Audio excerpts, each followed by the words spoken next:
성장기에 있는 자녀들이 부모와 경쟁하는 것이 하나 있습니다. 바로 그것은 키입니다, 키. 사진 하나 보여주실래요?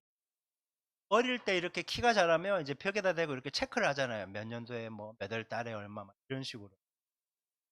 어릴 때는 매년 키가 얼마 자랐는가 저기에 보면 이제 2015 년도 키가 얼마였다. 과거의 키가 목표치가 됩니다.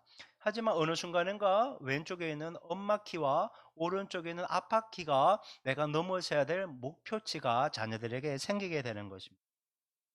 이제 빼주셔도 되고요. 자녀들에게 엄마 키 넘는 것은요, 그냥 당연한 거예요. 그렇죠? 네, 아빠 키 넘는 게 이제 1차적인 목표가 됩니다.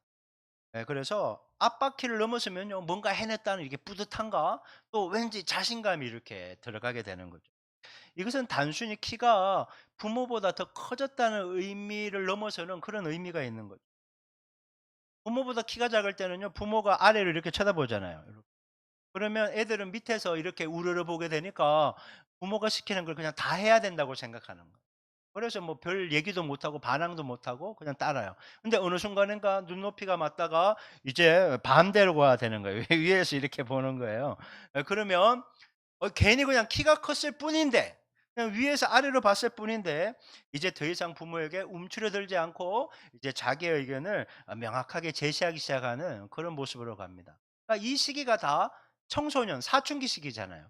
그러니까 이제 자아를 찾아가고 자존감이 생기는 그런 시기인 것 같습니다. 사람이 소유한 감정 중 두려움만큼 판단력을 흐리게 하는 것은 없다 이렇게 얘기해요. 두려우면요 사람이 판단력이 흐리게 되는. 그렇다면 두려움이란 과연 무엇일까요? 두려움의 사전적 정의가 이렇습니다. 어떤 현상이나 경험을 예상했을 때 우리가 가지게 되는 불안한 감정이다 이렇게. 불안하다는 거예요. 감정적으로 불안한 거예요. 영어로 이것이 fear입니다. 이 화면 보실래요? 두려움이 fear인데 이게 false evidence appearing real 이라는 거예요. 사실처럼 보이지만 잘못된 근거라는 거예요. 잘못된 거예요, 잘못된 거. 근데 이걸 사실처럼 받아들이면서 내 감정이 막 휘둘리고 요동치는 것이 fear, 바로 두려움이다. 이렇게 얘기하는 것입니다. 네, 빼주셔도 되고요. 두려움은 긍정적인 측면도 있고 부정적인 측면도 있습니다. 어떤 사람이 두려움을 가졌을 때 긍정적인 측면은 나로 긴장하게 하는 거예요. 그래서 준비하게 하고 열정을 가지게 하고 도전하게 하고 또 기대감을 가지게 하는 그런 좋은 점도 있습니다. 만약에 두려움이 없다면 사람이 그냥 안이하게 되고 나태하게 된다는 거예요. 반면에 이 두려움의 부정적인 측면은 무엇인가 하면 너무 굉장히 두려움이라는 감정을 주는 이 자극적인 거다 보니까 사람을 힘들게 하고 무너지게 하고 그냥 아무것도 못하게 무기력하게 만드는 그런 게 있더라. 오늘 본문은 바로 두려움에 사로잡힌 이스라엘 백성들이 그냥 무기력하게 무너지고 있는 모습을 우리에게 소개해 주고 있습니다. 이스라엘 백성들이 애굽에서 탈출해서 그 2년 만에 가나안 땅 직전인 가데스 바네아에 도착하게 됩니다. 2년 만에 와서 하나님이 주신다고 하는 약속의 땅을 바라볼 수 있으니까 얼마나 기대감이 됐겠어요. 그러면 그냥 하나님께서 주신다고 했으니까 그냥 요단강 건너 들어가면 됐는데 그들이 이 결정을 한 겁니다.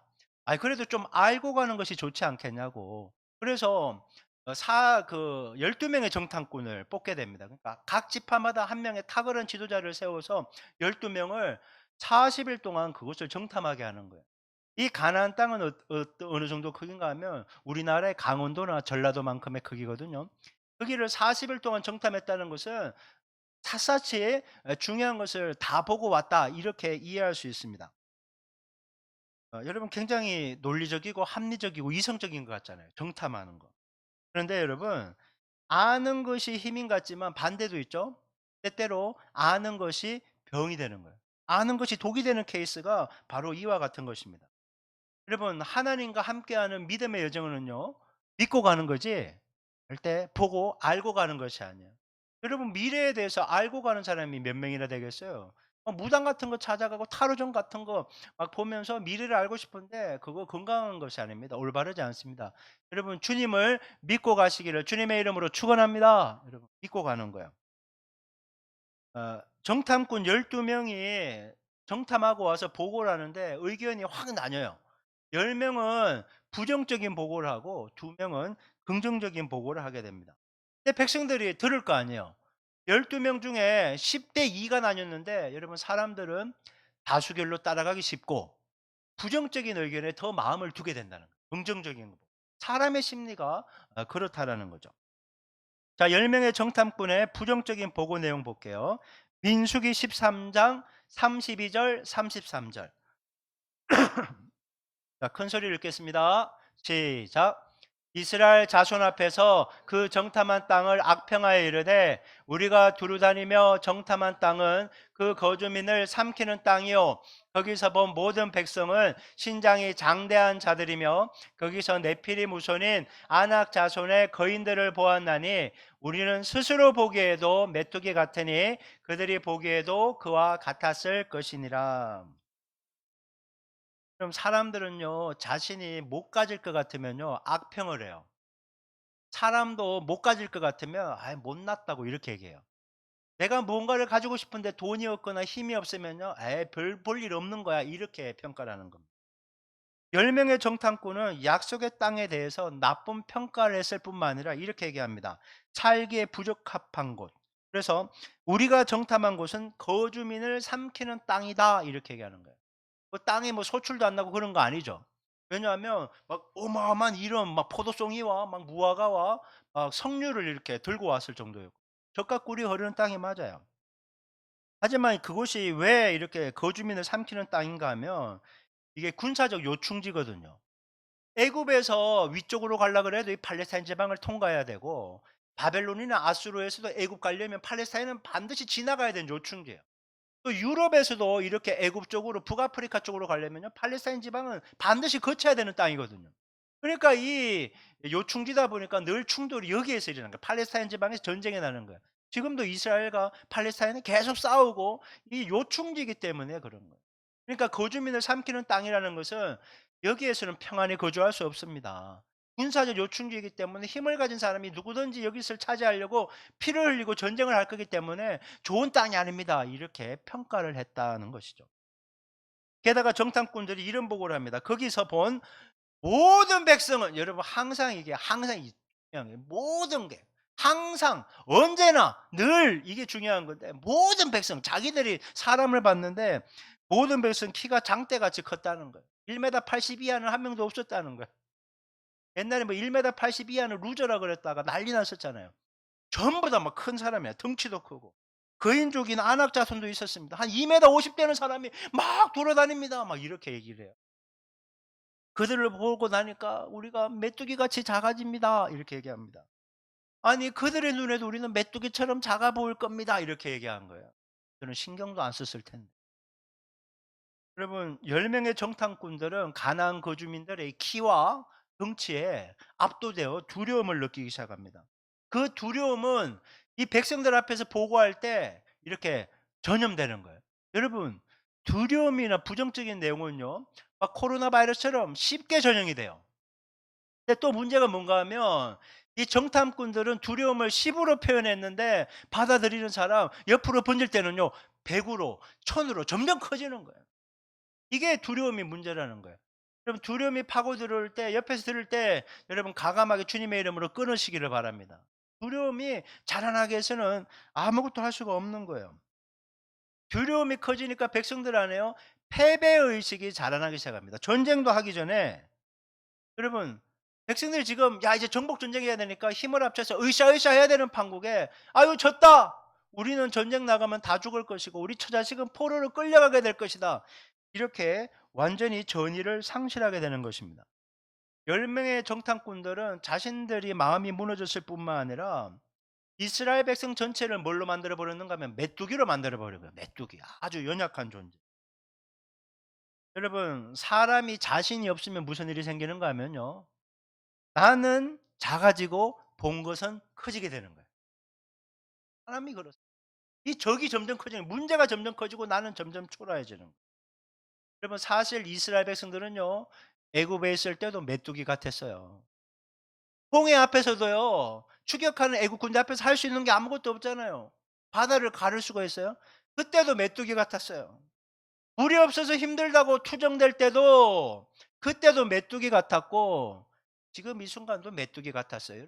언제나 그들은 메뚜기 같은 연약한 존재였어요. 근데 여러분 그 힘들고 어려운 거 다 통과했잖아요. 왜 통과할 수 있었습니까? 하나님 때문에 하나님. 크신 하나님. 그러면 가데스 바네에서 메뚜기 묵상할 게 아니라 크신 하나님을 묵상해야 됐다고요. 근데 하나님이 아니라 메뚜기만 묵상하다 보니까 일이 안 되는 거예요. 여러분 메뚜기가 아닌 연약한 자기 자신이 아닌 크신 하나님 바라보시기를 주님의 이름으로 축원합니다. 여러분 크신 하나님 바라봐야 되는 거예요. 여러분 두려움이 너무 크면요. 그의 마음 안에 하나님이 계실 자리가 없어지는 거예요.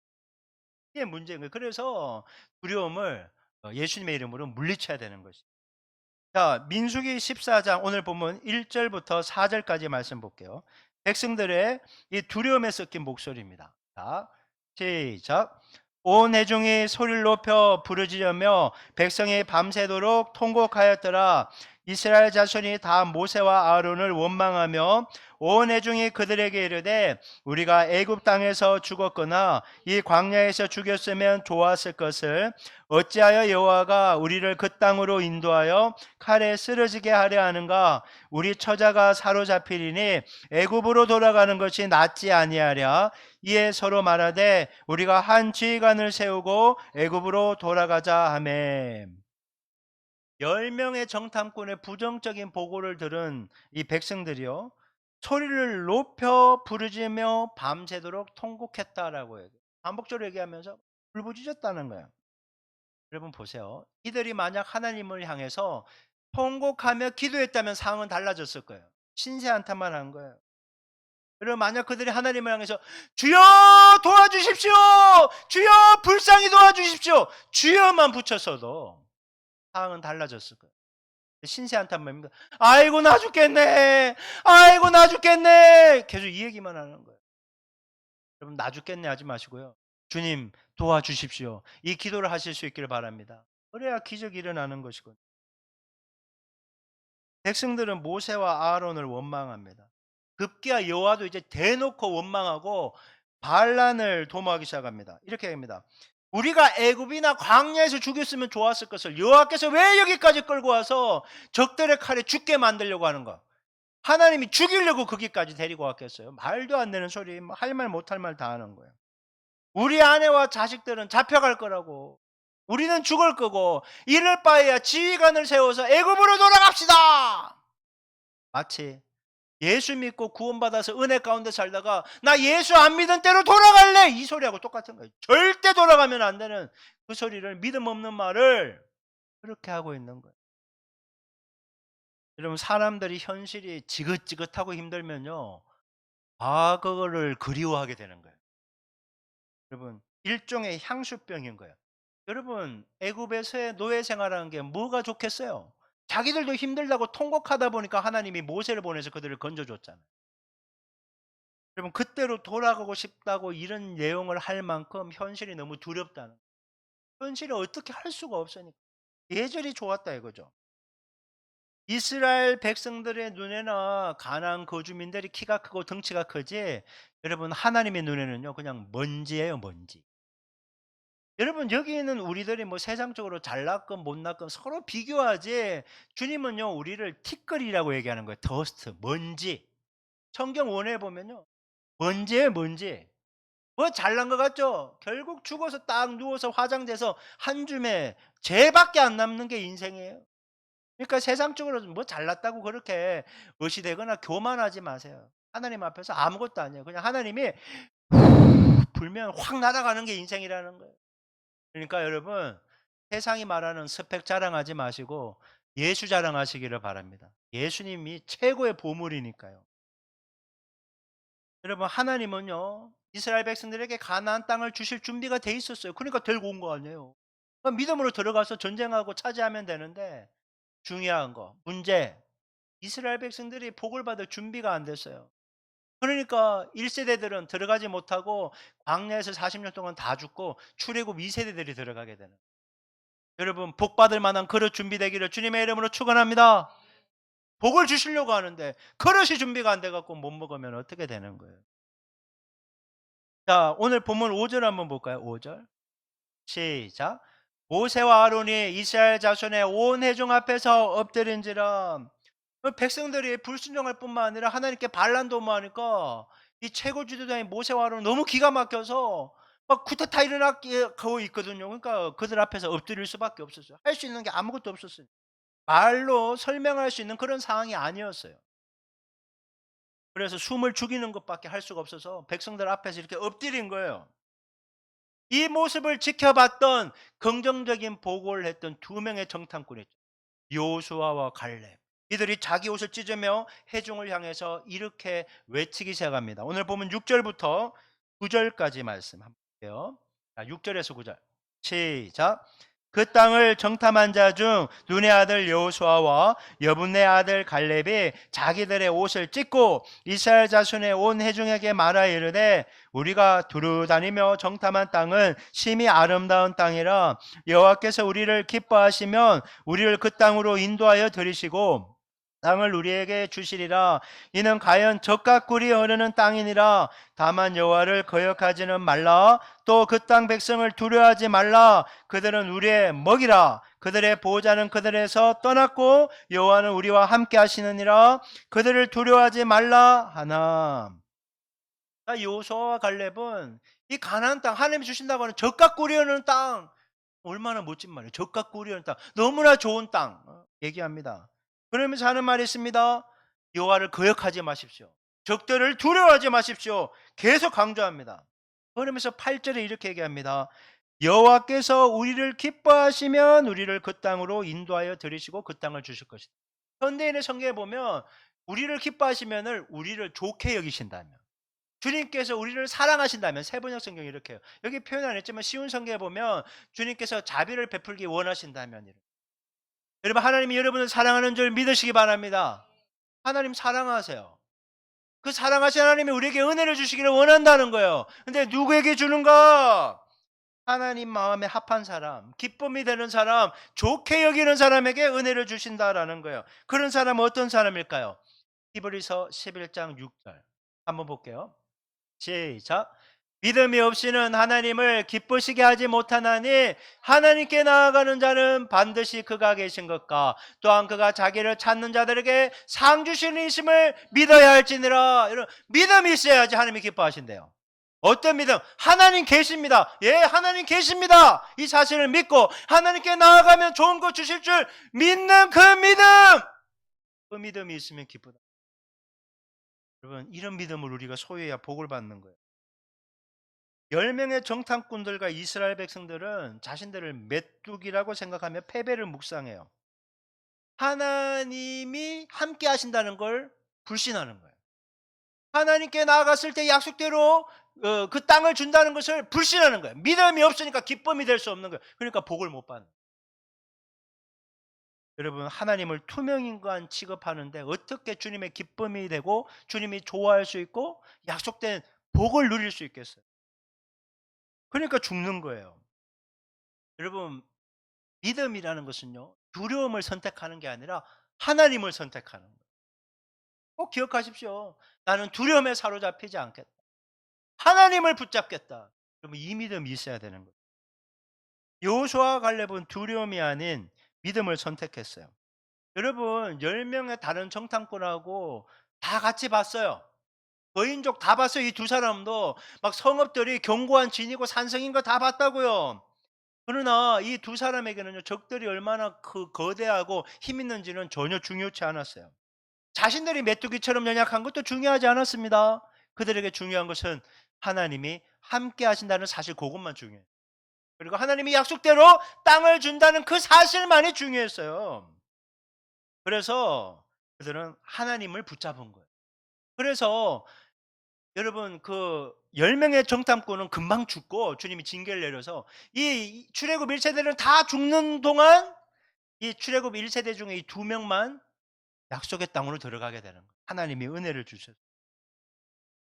여러분, 승리하는 인생이 되는 비결, 두려움을 극복하는 비결, 임마누엘, 하나님이 우리와 함께 하신다.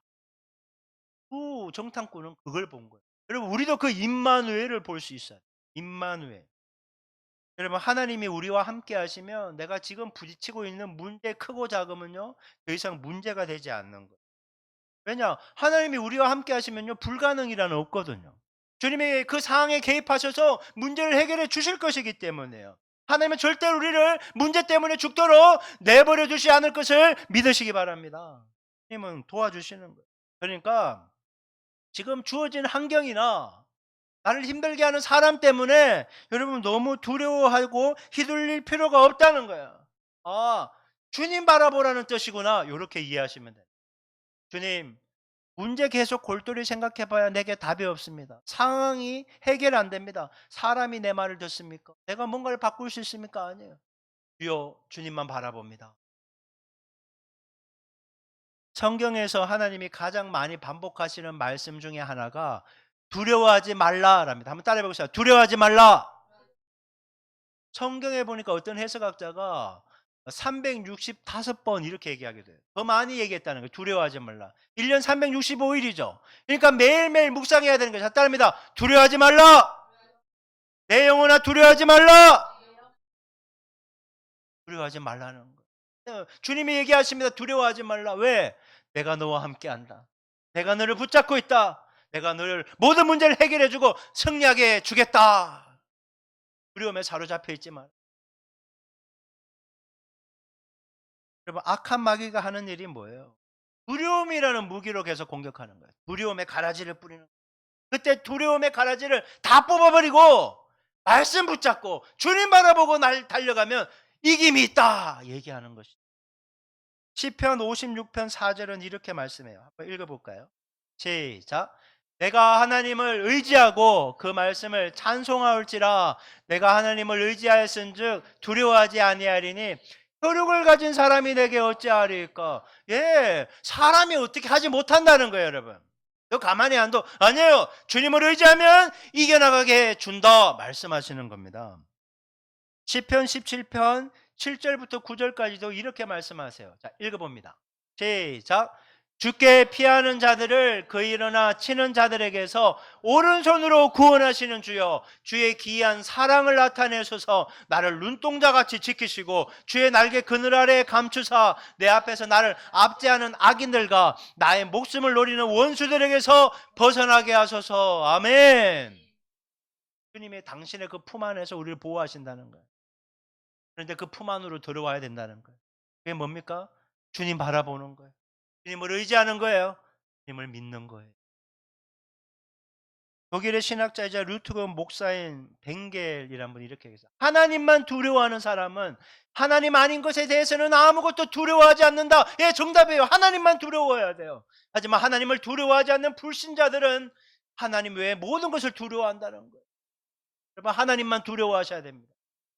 하나님만이 우리의 유일한 경배의 대상이고 모든 생사화복을 주관하시는 분이기 때문에 여러분 하나님의 사람인 우리도 세상 사람들과 똑같은 환경 여러 가지 문제를 겪으며 삽니다. 하지만 하나님만 바라보면 하나님만 의지하면 다 헤쳐나갈 수 있는 것입니다. 주님께서 모든 두려움으로부터 우리를 건져 주실 것이 그리고 세상이 줄 수 없는 참된 평안과 안식을 우리에게 허락해 주실 것입니다. 마가복음 9장에는요 귀신 들린 아들을 예수님께 치유받으려고 데려온 아버지가 있어요.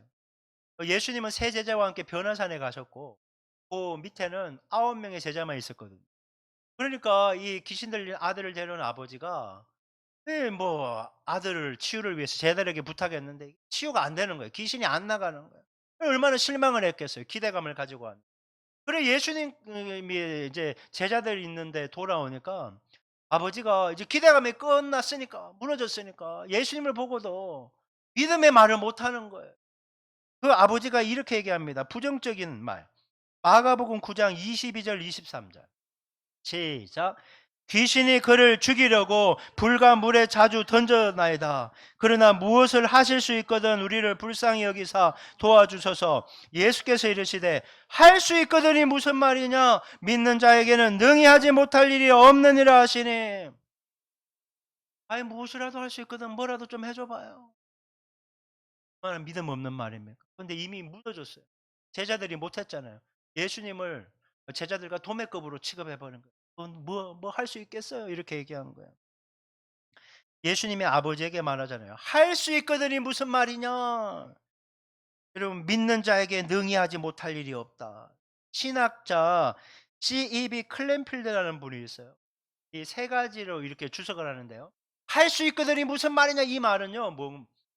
이 믿음을 가진 사람은 못할 것이 없다. 믿음을 가지면 못할 것이 없다. 왜? 주님이 도와주니까. 두 번째, 믿음을 가진 사람을 위해서는 하나님이 못해 줄 일이 없다는 거예요. 당신이 있음을 믿고 당신을 의지하는 사람을 위해 무엇이든지 해줄 수 있다는 거예요. 세 번째, 믿음을 가진 사람에게는 불가능한 것이 없다. 이게 뭔가 하면 하나님을 제한하지 않는다는 거예요. 아, 이거는 안 돼요. 이 병은 안 됩니다. 아니, 이 문제는 안 됩니다. 그런 거 없다는 거예요. 하나님을 믿는 사람에게는 하나님이 제한을 두지 않고 모든 것을 당신의 뜻 안에서 가장 좋은 것으로 주신다 말씀하시는. 그래서 할 수 있거든이 무슨 말이냐, 믿는 자에게 능치 못함이 없다라고 예수님이 말씀하셨다는 거예요. 로마서 8장 32절은요 이렇게 말씀합니다. 읽어볼까요? 시작. 자기 아들을 아끼지 아니하시고 우리 모든 사람을 위하여 내주시니까 어찌 그 아들과 함께 모든 것을 우리에게 주시지 아니하겠는가.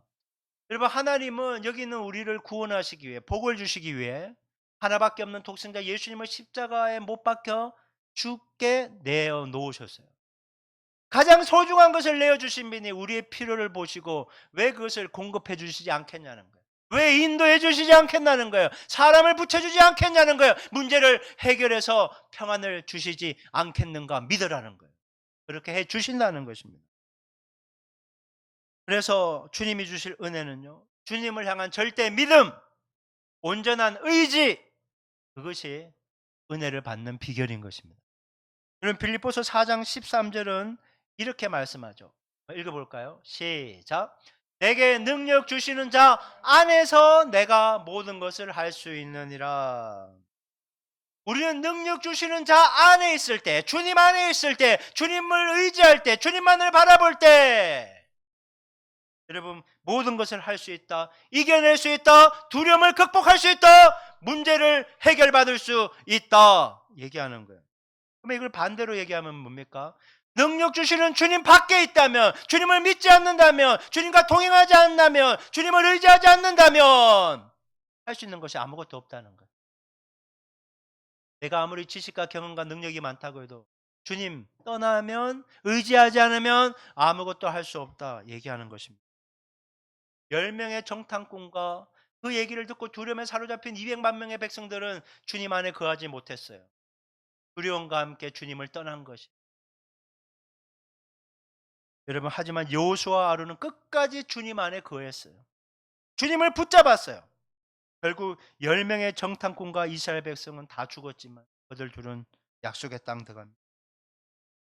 여러분, 어떠한 문제가 닥칠지라도 여러분에게 능력이 없다는 것 때문에, 이 문제를 해결할 자신이 없다는 것 때문에 무너지고 좌절하고 낙담하지 마십시오. 원래 우리는 없어요. 자녀 문제 해결 못합니다.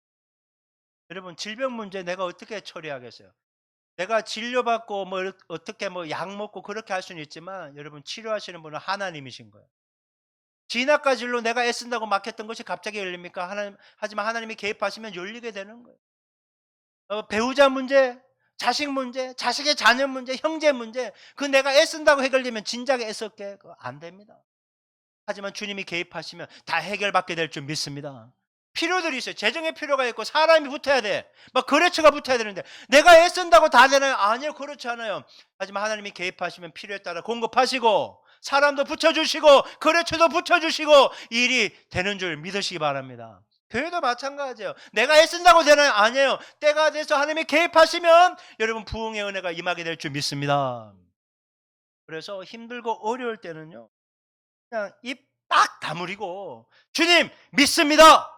주님만 의지합니다. 주님의 뜻이 있음을 믿습니다. 난 두려움에 사로잡히지 않겠습니다. 문제를 바라보며 무너지지 않겠습니다. 주님만 의지합니다. 주님만 바라봅니다. 나를 붙잡아 주십시오. 고백과 기도가 있어야 하는 것입니다.